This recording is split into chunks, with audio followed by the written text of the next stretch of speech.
And we are live. I think we are. We are, okay.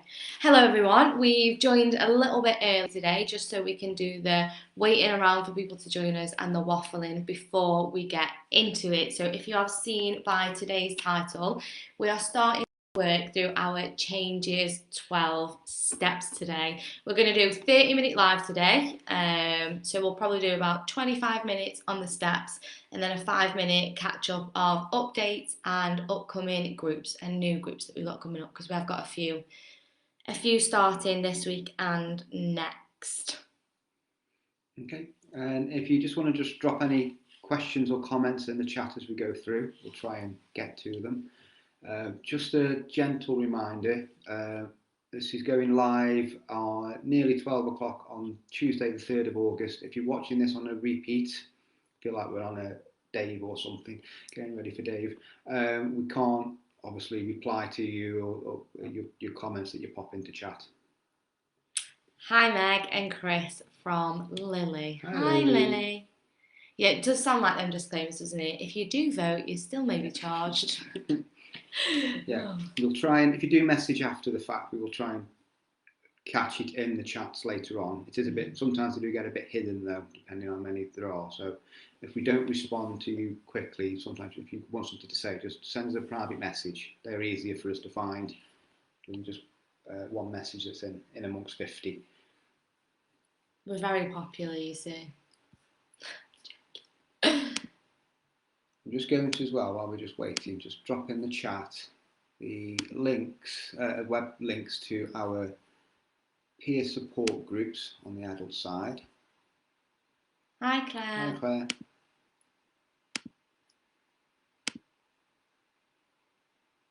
I nearly ended live video. So that's the link just gone in for peer support, and I'll just drop a link in now as well for information about workshops. And again, there's booking details on here as well, on these pages if you're interested. And we're going to go live next week as well. I think we're going to aim for Wednesday next week at a similar time. Hopefully we'll have one of our wellness coaches come on as well to talk about the workshops, what the differences are between them and what benefits you can get from them.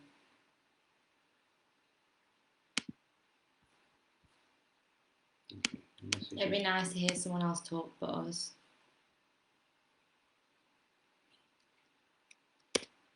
Okay, and that's a link for the workshop page. So even if you're watching back now, in the comments section there will be the links for the workshops and the peer supports. So get yourself in there. Right, we're 12. Shall we crack on with our steps? Chris is going to tell us a little bit about where these steps came from, what they are, and kind of what they mean. Nicely handed over, Meg. Thank you. The 12 steps have been developed over the years from service user feedback. So those who've got a sort of an awareness about changes, it was developed from a group of service users who weren't having their needs met by the mental health services at a particular time. So this is, you're looking back at 1988 when this all started. So they weren't having their needs met by mental health services. So it came together and started to form something that became eventually Changes 12 Steps to Mental Health. So this is the 12 steps part of it. So you've probably heard of 12-step models before in other situations. This is our 12-step model for mental health. It's been tweaked and changed ever so slightly over the years based on service user feedback. Changes is very much a user-led organisation. And they are signposts really, pointers and hints and tips. They're not something, it's not like don't have to use it like a tick list. I've done step 1, I can move to step 2 now. You can use several of them at one time. But there's something you can sort of hang things on just to help you along your road to recovery. It can mean slightly different things to different people. So we're going to talk about what they mean to us, so just a general overview of them and what they mean to us and how we've used them over the years. If you want to find out more, we do have a foundation recovery workshop. Again, you can find the details about that in the second link that I posted, which goes into the 12 steps in a lot more detail than we're going to talk about here. And you'll have an open discussion about them as well. And again, if you come along to our peer support sessions, they are based around 12-step and the recovery model as well. So again, recovery model is about just learning to live with and not suffer from mental distress. And it's about it's a journey, it's not an end result. There's lots of these different phrases we could throw in.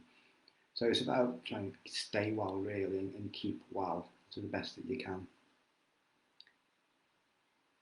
It didn't work for me, the staff. Do I just expand a little bit on that? What didn't work? And hello, welcome to our live. If you do have any thoughts on what we're talking about today in each step that we go through, please share your thoughts. That's what these lives are about, connecting with you lot. Obviously, you're just going to hear Kris and I's opinion. A lot of it is just our opinion as well. You don't have to agree. In fact, it's great if you don't agree. Give us your opinion. Shall we start with them? We're going to do as many as we can do in about 25 minutes, and then next week what we'll do is we'll come back to them, as well as going through the workshops with some of the wellness coaches. I don't know who that's going to be next week. We will see. Yeah? Okay, so step number 1. Arguably some people's least favourite step. What do you think? It's the hardest, one of the hardest. Step 1 is admit you've got a problem. And it is hard. Sometimes even recognising that there's something not right can be difficult. That could be for several reasons. Some of it can be stigma. I think we've talked about in the last live that we did. I think the stigma around mental health is considerably less now than it was when I joined Changes, and that was in 2009, I think. And I think that was one of the reasons why I was struggling to accept that there was something wrong, that something needed to change, is because there was a stigma around mental health. It was feelings of being a bit of a failure. That's different now. So that could be one of the reasons why it is hard to admit that there is a problem. But as we say, unless you're beginning to admit that there is something that needs to change, you can't change anything. So that's why it can be a difficult step to come to, but it is a crucial one, really. And I think even the word problem can feel quite scary sometimes. And if I keep looking down, it's because I'm referring back to our recovery program 12-step little booklet, and this just says, what do we mean by problem? Simply anything affecting your mental well-being and reducing your quality of life. And I think I always get scared to say this is a problem, because then it feels like a problem rather than something that is just affecting me living my absolute queen best life, you know. I definitely struggle with step number 1, admitting I have a problem, and I do have lots of problems, lots of them. I'm just going to read a little bit from our little booklet. The idea is to admit and accept that you're experiencing mental distress and that something needs to change. And I think that's the biggest thing, isn't it? It's not seeing it as a massive obstacle, it's just seeing it as an opportunity for change, and just accepting that it probably does need to change for you to be the happy version of you that you should be. I'm just reading the comments. Clara said, I think step 1 is hard but a relief. Step 2 is harder, as it's a step where you realise you've opened up about your issue. Yes, we will be getting on to step number 2 in a second. As part of personal evaluation, step number 1 helps you to identify your problem type. So whether your problem is primarily emotional, so it could be anxiety, depression, or perceptual, so mood swings, your senses playing tricks on you, or strange ideas, things like that. So it's about being specific as well with what that problem is, and then that's how we then move on to step number 2. And take action. As Claire said, again, it could be just a hi, Shell. Hello. Again, it's another hard step, because again, once you've admitted that there's something wrong, there's a problem, something needs to change. And again, just coming on to just skip back just ever so slightly. When we're looking at do changes and admit you've got a problem. We do try and avoid clinical labels. So we look at problem types as opposed to clinical labels. So we look at problem types of being emotional or perceptual. So emotional, like anxiety and depression. Yes, we know they can be clinical labels to an extent as well, but we use them as a problem type. So my clinical label, if you like, my diagnosis is depression. I also suffer from anxiety. I have to pace around for about 20 minutes before I come on one of these Facebook Lives, just as I try and get my head sorted out a little bit. So my clinical label, depression. If you've got depression, you've also usually got a degree of anxiety. My perceptions at times, particularly if I'm not well, are off. And we'll look at that a bit later on. So there's different elements that can fall within these problem types. So yeah, take action. Step 2, you admitted there's a problem. What are you going to do about it? You can sit back and hope things sort themselves out over time, or you could try and do something about it. And again, with changes and the recovery model, it's about taking some personal responsibility. You can sort of sit back and hope that the world will come and fix things for you. Oh, that would be nice. It would be fantastic. But again, it's about you trying to do something. You take action. Again, it's taking some sort of control as well. Again, some of these steps have a bit of an overlap when we're talking about the words that we're going to use. But taking action is about trying to take some sort of control back, some empowerment, which links in with step 4. Again, taking some control, because having a mental health issue, mental health problem can be disempowering, can feel like it. But so doing something about it is an element of power back to yourself as well, which again is a step, pardon the pun, in the right direction, and very helpful. So these first steps, just practically how I implement these 2 together in my life, is each month I do like an evaluation of how my month has gone in each aspect of my life, and try and identify where I've got any issues, any problems creeping up. And then what I'll do is, my version of take action a lot of the time is writing lists and putting tiny little steps in place. So I'll set goals for each month. So I suppose you could say, in a sense, that is how I implement them kind of first 2 steps monthly, like on a practical basis. Would you say?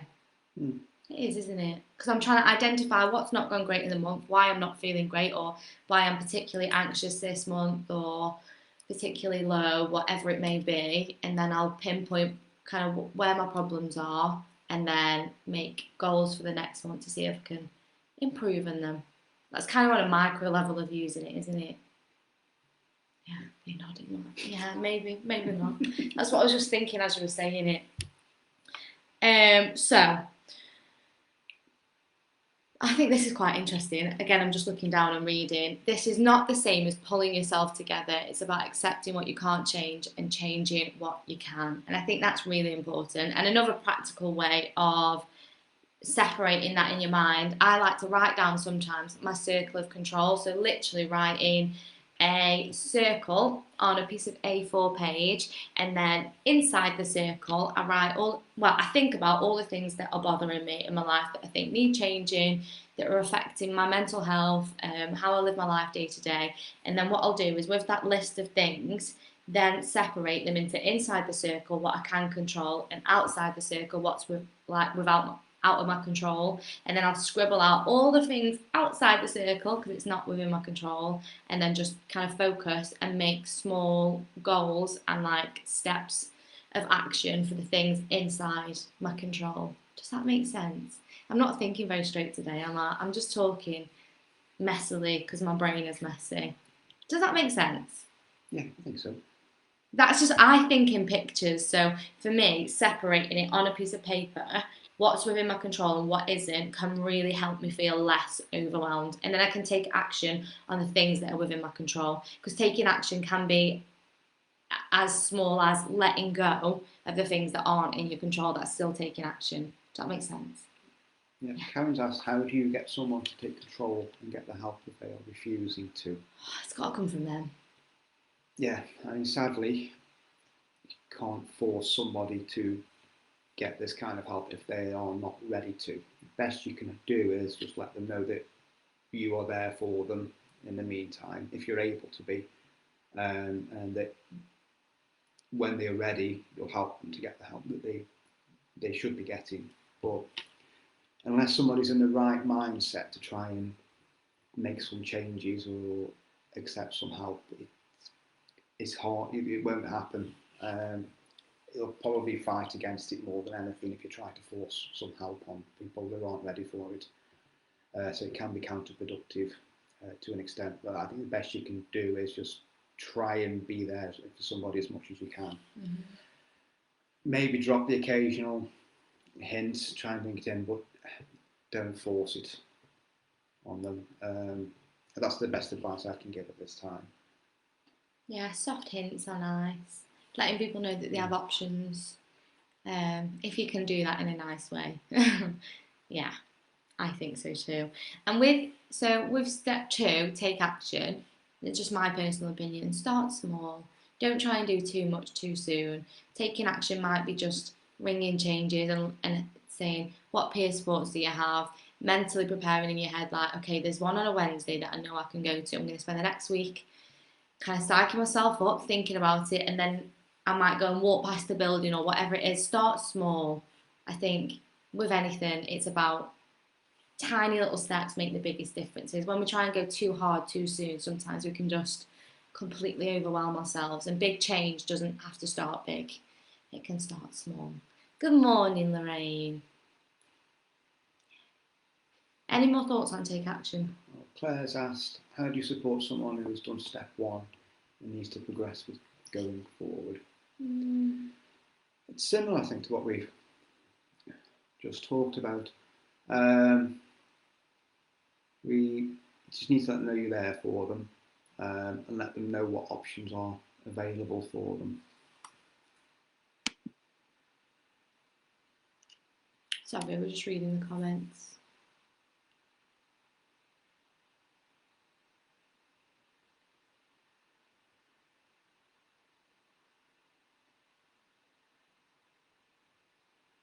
Okay, we'll have to come back to that. It's Okay. just a bit too long to review. We've got a lot there. We'll come back to that. Okay. What other thoughts did I have on take action?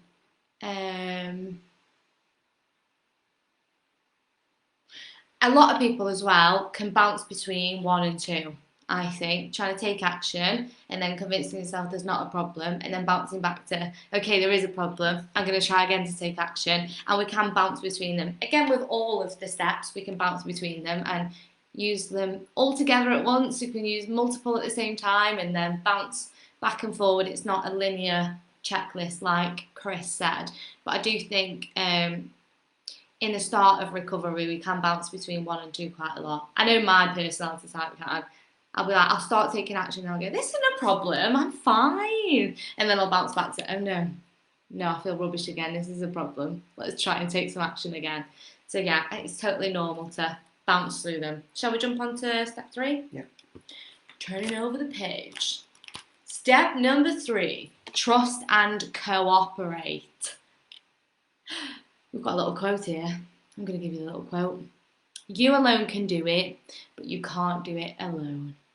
It's true, and I am murder for trying to do everything on my own, try and manage on my own, not let anyone know that I'm struggling, not accepting help from anyone, because I feel embarrassed that I would need help or need someone's advice and support, or I don't know, I always just feel like I can do it on my own. I'm a strong, independent woman, I don't need anyone. But then when the past few years I've started to accept help in a lot of different ways, and life is so much easier when you accept the help around you, I think. Yeah, not much more to add on that one. It's quite a simple step. It's a hard one, especially if you're not well, to trust and cooperate with other people. But even joining changes, getting involved in a peer support group or joining a workshop is a simple step. You've got to start listening to other people, try and take on board other people's advice and suggestions that they may be giving you. You're trusting in other people's opinions and you're cooperating with them. So it could be changes, it could be a GP, first time you need to go speak to a GP with mental health problems. again, trusting in somebody's help and support that they can give you. He said it sounds simple. You can't do this alone, but it can be hard to trust and let other people in and let them know what's going on. And again, it depends on what sort of and where you are with your mental health as to how much you are trusting and cooperating with other people. Particularly if you feel like you've been let down in the past, it can be hard to come back. Yeah, whether that's by people, by services, whatever that is. And I think it can be particularly hard if you have had a bad experience with mental health services to then trust another one or join another group. But I would say not every service is the same. And we're just lovely, aren't we? Mostly. Mostly. We are. It can be hard because I do think sometimes services get tarred with the same brush, and one bad experience doesn't mean a whole bad service. So, yeah. Yeah, like I said, it's recovery is an individual process. It's different for absolutely everybody. So it's old analogy: if you break a leg, a few weeks in plaster, your leg will be fixed. The mental health is very different. It can take weeks, months for some people. It can take years for others. Even just to be on what you call a recovery journey, it's a process. But again, like Meg says, it's sometimes going back and think one day I'm fixed, it's sorted, everything's great. But then it's trying to remind yourself, well, I've been here before. No, this is just part of the journey. I'm going to might be in a different place in a few months. So I just need to keep positive. I need to keep eating well, keep exercising, avoiding that group of friends if they've had a negative impact on you in the past. Yeah. It's about trying to get on later on your wellness tools in place. Because again, if you start feeling well and good and everything seems great, you sort of, well, I don't need these anymore. I'm fixed. I do that. Yeah, it's easily done. But you have to remember it's a process. And trust the process and trust yourself. It is. It can be. And again, I don't mean to put people off. Anything that's worthwhile can be hard work, and the recovery journey can be hard, and you do have to work at it and stick to it. It's not just a case of I'll just come along for a 2-hour chat once a week. There is the whole recovery model in place and lots of things to look at and put in place and looking at changing a lot of things in your life. So it can be quite hard and it can take quite a while. Unfortunately, there's no magic wand, is there? No. But saying the recovery journey can be very different to different people. But it's finding the right path for you, and that's what Changes There. It's just trying to support you to find that right path that works for you and give you your own tool set that you can take forward. Yeah, and we'll get on to what that is. So the next step is get the power. So this step, I'm just going to read verbatim from this little booklet. This step is concerned with the idea of empowerment. We all love a bit of empowerment, and it's so necessary for recovery. Defined as that which enables you to use your own abilities to regain or retain control over your life. So it's about you feeling like you're back in the driving seat again, because you can be and you are. And I think when we realise that we are in control, that's when changes start to happen. I think when we feel so unwell and overwhelmed with life, it's because we're so focused on everything outside of our control, which is when we get overwhelmed. And this is what step number 4 is about, really, getting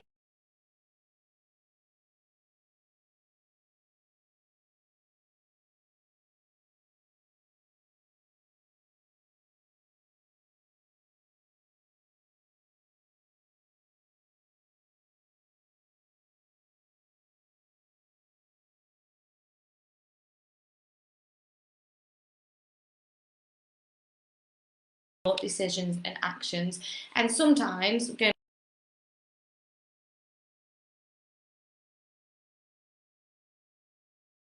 to victim mentality, and we do want other people to fix us, and the world hates us, and everything's rubbish for us. And I think what this step is about is going, actually, you do have the control, you have the power, but with that, you also have to take responsibility that your actions and not I don't want to say that wrong, but your actions have led to kind of where you are, not in, but you can change the course of how you're feeling. Does that make sense?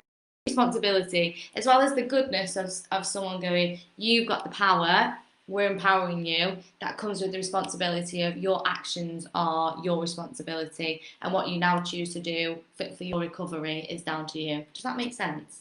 I just didn't want to sound like I was saying it's your fault you feel the way you do, because that's obviously not always the case, but we do have control. We do. Thoughts become things. I'm not going to go on a tangent with that, but they do. You've got to check your thinking. So, thus, this is very, very Shakespearean. You overcome powerlessness in your life so that you gradually get the power to recover from your mental distress, gain some control as a user of the mental health services, and gain some control as a citizen of a wider society. It's just about giving you the power back. Just giving you the gear stick back, you know? Any thoughts? It's about trying to find what works for you as well. I say get the power. Again, like any step, it means different things to different people at different times. It's what can get up to give you the strength to move forward and a reason to get out of the bed as well sometimes. It says at the end of it, it's the God of your understanding. You believe in the presence and power of a loving God who's loving providence and continuous source of life and happiness. But it's the key word is there, the God of your understanding is what gives you strength. It's not a particular God or religion or deity, it's what gives you the strength. When I first started Changes, there was a lady in one of the groups, and it was her pet budgie that gave her the power and the strength to get up every day to, if something happened to her, nobody would look after her budgie. That's why she got out of bed. Same for me. He's, like I said before in these videos, BB and Tilly have really helped me and given me a drive forward. So it's a reason to keep going, really. That's part of the power. That's my understanding of it.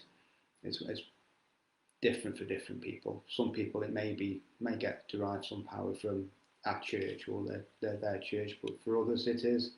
Could be friends, can be family, can be a pet, can be whatever works for you at that time. There will be something. It's a matter of trying to find it though. And then sometimes you might think there's no point, there's nobody there for you, but there will be. And again, sometimes it can be hard to see that, but it's trying to find that, and there will be somebody or something there for you. So for me, I was always on the line of being an absolute stubborn Taurus independent woman that I didn't believe in anything but myself. And then about the past maybe 6 years, I do a lot of work on the law of attraction and believing in like